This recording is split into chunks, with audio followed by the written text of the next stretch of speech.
Монгол орны усны хорим, нөөц, өөрчлөлт ба дасан зохицох арга зам гэсэн ийм ихтгэл байна. За ихтгэлийг Ус загвар орчны судалгаа шинжилгээний хүрээлэнгийн усан секторын ажилтан доктор Даваа тавина. За та бүхний өдрийн мэндийг хүргэе.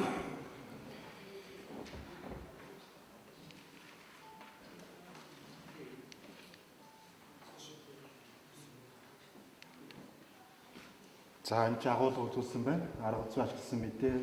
За гол мөрөн нуур мөсний сонгол, уурын чөлөө өөрчлөлтөд усны хориг нөөцөд үзүүлэх нөлөөллийн энэ талын судалгааны үр дүн ярина. За төгсгөлд нь дасан зохицох арга замын талаар ярих юм байна.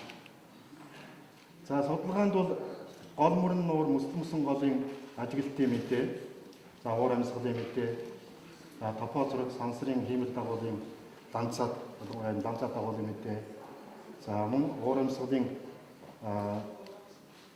бүс нутгийн уур амьсгалын загварын үр дүн, Макс Болангийн Экам 5 RxM 4 энэ гомболуудын доктор хийсэн үр дүн байгаа. За HGM RxM 4 энэ мөн бүс нутгийн уур амьсгалын загварын үр дүнгуудыг усны балансын одоо энэ масс балансын судалгаанд ашигласан үр дүнгийн жишээ үзүүлж байгаамаа. За та бүхэн мэднэ Монгол орны нуурын одоо усны нөөц бол энэ Цэрэн Содномгооноор 96 онд, за 2000 онд бол нуурын каталог гаргасан байдаг. За эндээс бол ихтэй 500 км3 нөөцтэй. За энэний динамикийг бол Монгол орны хэмжээнд хараахан гаргаж амжаагүй байгаа. За ойрын ирээдүйд бид одоо жил болгоноор энийг гаргах шаардлага байгаа. За хор цас мөсөн голд бол 19.4 км3 усны нөөц агуулгаж байгаа. За энэ бол одоо өмнө нь бол 83 онд манай гашлаг доктор нар 100 мянганы зураг дээр үндэслээд 69 км3-г тогтоосон байдаг. За энийг бол бид нар нарийчлаа 2012 онд бол 19.4 км3 байна гэдэг ийм одоо нөөц байгаа. За энэний мөн динамикийг бол гаргахын төлөө судалгаа үргэлжилж байна. За гол мөрний 34.6 км3 бол энэ бол жил болгон гараад явж байгаа. Энэ бол цаашдаа улам наривчлагдах баг. За газар доорх усны нөөцийг бол Жадамбага 2003 онд бол нөхөн сэлбэгдэх нөөц нь бол 10.8 км3 байна гэж ингэж үзсэн. За энэ бол нөөцийг бол бид нар ашиглаж амьдралдаа экосистемдээ одоо экосистем нөхөн зэрэгж энэ сайхан байгаль ингээд үргэлжлэж явж байна. За гэхдээ энэ нөөц маань бол туйлын одоо газар нутгийн хүрээндээ бол туйлын жиг тус тархацтай. Тухайлах юм бол энэ Батааны мөсөн гол байна. За энэ Александрийн мөсөн гол эндээс орж ирж байгаа. За эндээс үзэхэд бол мөсөл мөсөн голын нийт нөөцийн 10% зөвхөн энэ Батааны мөсөн голд бол агуулгаж байдаг. За энэний одоо урт нь бол 10.4 км хуучин одоо ном зохиол ялангуяа физик газар зүй дээр бол 20 км гэж бичигдсэн байдаг. За ингээд наривчлаг судалгаагаар бол наривчлагтай явж байгаа юмнууд байна. За бүх нуурын нөөцийн одоо 76% нь бол зөвхөн хөвсгөл нуурт агуулгаж байдаг. За тэр тусмаа гадаргын нийт нууцын бол 68.7% нь бол хөвсгөл нуурт байх жишээтэй.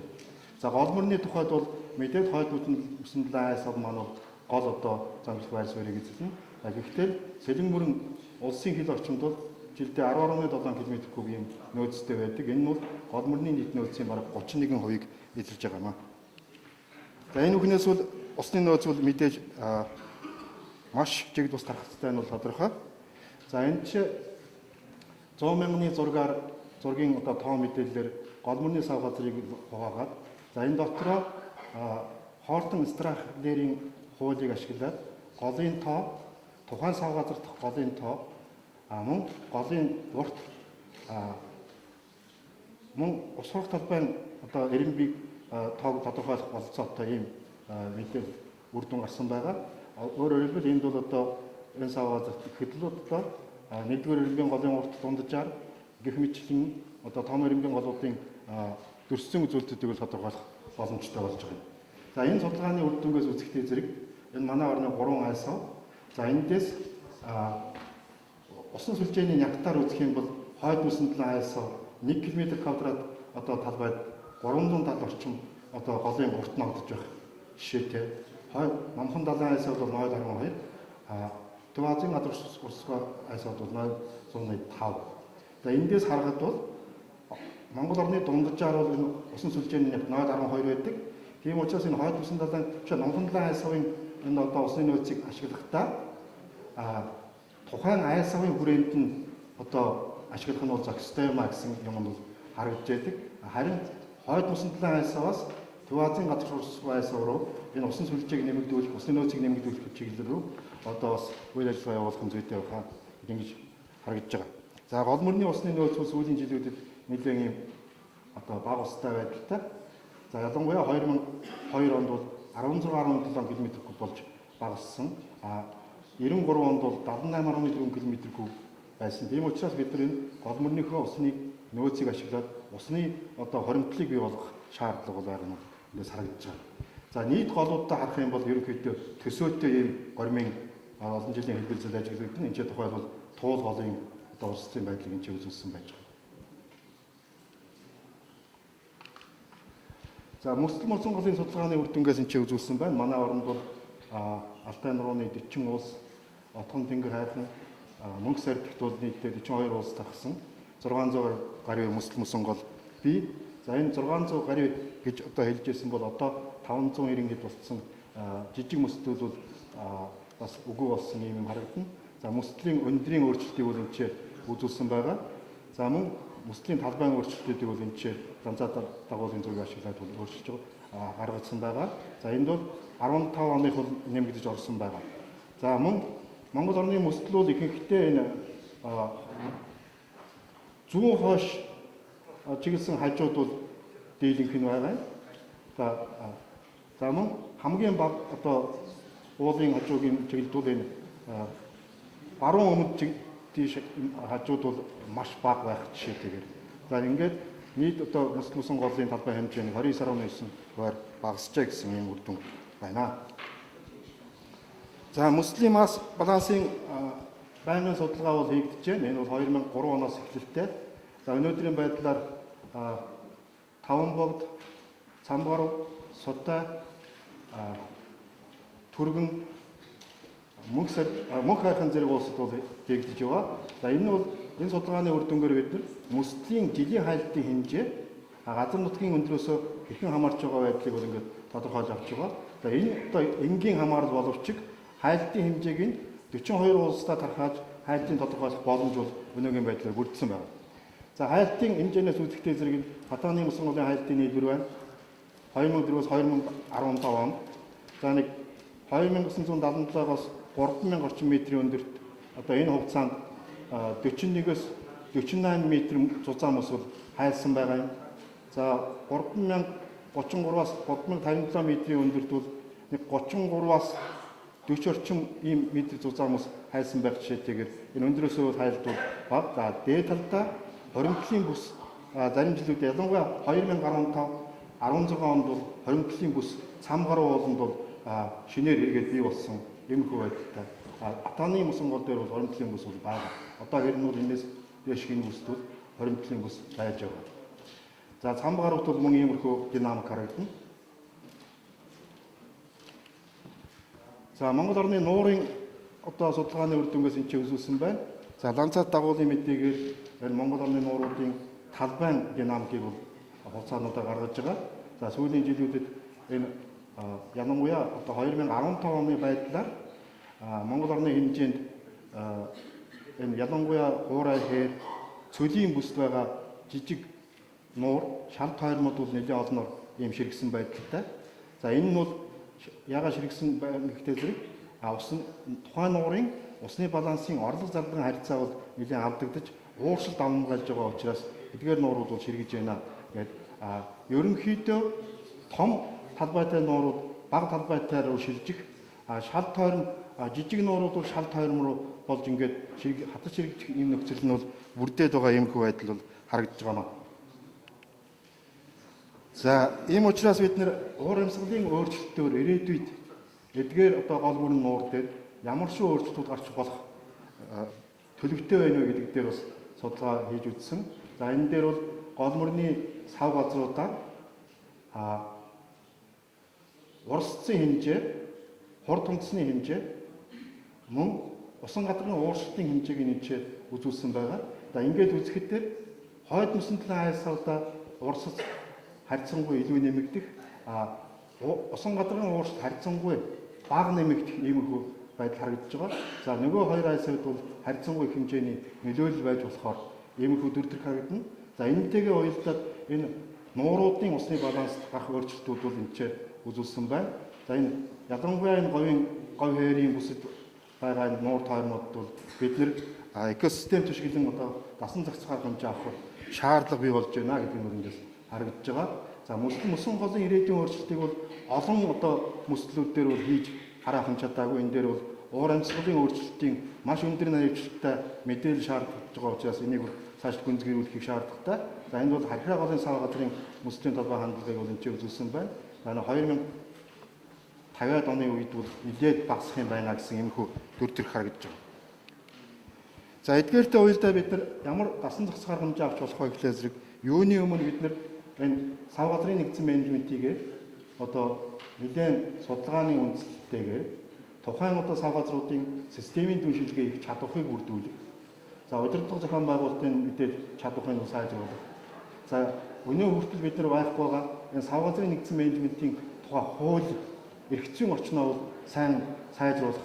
Усны тухай хууль бусад олон хуулиуд бий боловч яг сав газрын нэгдсэн менежментийн тухай хууль өөрөөр хэлбэл дээд хэрэглэгч нь дундх адгийн хэрэглэгч хоорондын энэ харьцааг зохицуулсан ийм одоо хууль эрх зүйн орчин өнөөдөр манайханд бол байхгүй байгаа учраас энэ одоо чиглэл үйл ажиллагаа болон сайжралт идэвхжиж ингэж явах шаардлагатай байна гэж ойлгож байна. За энэ усан нэгдсэн менежментийн төслөөс гаргасан энэ төслийн тайлангийн 3 дугаар дэвтэр дээр байгаа энэ Монгол орны ус хэрэглээ ашиглалтын хэдийн төлөвийг энэ харуулсан байна. За эндээс үзэхэд бол ашиглалт хэрэглээ бол нэг одоо хэд дахин гэдэг юм уу төдий одоо энэ дээгэр бол нэмэгдэхээргүй харагдаж байгаа. Тийм учраас Монгол оронд бол ойрын ирээдүйд усны нөөц бол хүрэлцээтэй хэвээр гагцхүү бид нар зөв ашиглах хамгаалах арга хэмжээгээ сайн явуулах ийм шаардлага байгаа гэж ингэж ойлгож байгаа. За ашиглаж хамгаалахын тулд эхлээд бид нар усны нөөц бүрдэх ялангуяа усны 70% бүрдэж байгаа энэ сав газруудыг тусгай хамгаалтанд бол авах. Өнөөгийн байдлаар тусгай хамгаалтанд авсан болоод голбооны усны нөөцийн 70% бүрдэж байгаа энэ сав газрын давхцлыг бол энэ үзүүлсэн байгаа. За энэ бол харин Монгол орны сайхан зорилт бий. Энэ одоо өнөөдрийн байдлаар 17.4% нь бол тусгай хамгаалтанд авагдсан, цааш бол 30% хүрэх. За гэх мэтлэнгээр олон арга хэмжээг бол авч хэрэгжүүлэх юм шаардлага байна гэдэг нь харагдаж байна. Тэгэхээр усны нөөцийн нэгдсэн менежментийг хэрэгжүүлэхэд мэдээж бид нар тухайн сав газрын байгалийн нөхцөлөөр зохицож ингэж хэрэгжүүлэх ёстой. За эндээс бол бид нар юуг санд болгож байна вэ гэхээр тайв ой тэгэхээр уулын хэрийн бүсэд усан цан цөөрөн байгуулах, нууруудад усны хоримтлал бий болох, голомны усны гормын зохицуулт хийх юм шаардлага байна. За энэ иймэрхүү бодлого байх шаардлагатай байна. Энд чинь байгалийн бүс бүслүүд АЭС савын зураг, за дээрээс нь энэ Оросын зургийг ашиглаад энэ нуурын зургийг ашиглаад энэ одоо нүүдийг хийсэн байгаа.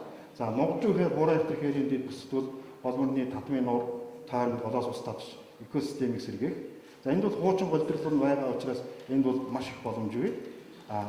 Жишээлбэл одоо томоохон голуудын энэ одоо голуудын татмын одоо голоос 5 км-ийн зайд оршиж байгаа татамд гэхэд 445 нуур байна гэдэг нь бол харагдаж байгаа. За энэс 30 нь бол ширгсэн 2010 он. Тийм учраас энэ эдгээр нуурууд бол ус төгөөлөх байдлаар усны хоримтлал бий болгох экосистемийн сэргээх юм шаардлага байна. За хуурай ганду хээр заримдаг цөлийн дэд бүсд бол усыг хамгийн хэмнэлттэй ашиглах, хоримтлуулах, хамгаалах далд системийг байгуулах ийм шаардлага гэж үзэж байгаа. За хойд мөсөн талын АЭС-аас хуурай бүс рүү ус татах, номхон далайн АЭС-ууд бол харин усны нөөцийн нэгдсэн менежментийг бол АЭС савын хүрээнд хэрэгжүүлэх ийм шаардлага байна гэсэн ийм одоо дүгнэлтэнд хүрч байгаа юм. За энэ ажлын хүрээнд бол олон үйл ажиллагаа мэдээж явуулах нь тодорхой. Энд бол буслын услгааны системийн за энэ ялангуяа Улаанбаатар хот аймгийн төвөдд бол энэ бохрын асуудал, саар тусны асуудлыг шийдвэрлэх. Энийг бол одоо миний бодлоор бол энэ одоо ялангуяа Улаанбаатар хот орчин туултаа бол энэ туул голын стандарт юм уу?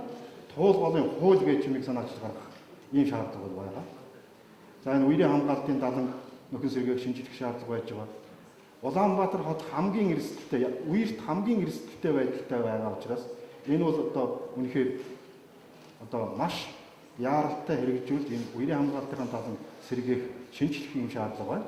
Уур амьсгалын өөрчлөлттэй уялдаа үерийн хамгаалтын барилга байгууламжуудын ус зүйн тооцоо шинжлэх шаардлагатай болсон байгаа. Тийм учраас энийг бол шинжилсэн тооцоон дээр үндэслэсэн байдлаар үерийн хамгаалтын барилга байгууламжуудаа шинжлэх юм шаардлага байна гэж. За энэ бол Монгол мартын шарууг нуур. За энэ зүүн бүрхийн голоос одоо ус татвар энэ хуучин голдрол нь байж байгаа. За иймэрхүү байдлаар ус төхөөлөх боломж байна. За бэлчээрийн менежментийг сайжруулах хэмжлэн олон арга хэмжээ авах шаардлага байна гэж ингэж үзэж байна. За ингээд төгсгөлд нь хэлэхэд энэ үер усны гамшигт үзэглээс эртнээс сэрэмжлүүлэх системийг бид нэр бүрдүүлэх. За энэ дээр түшиглэн одоо тэр усны нөөцийн нэгдсэн менежментийг хэрэгжүүлэх ийм одоо шаардлага байгаа. За ингээд анхаарал хандуулсан та бүхэнд баярлалаа.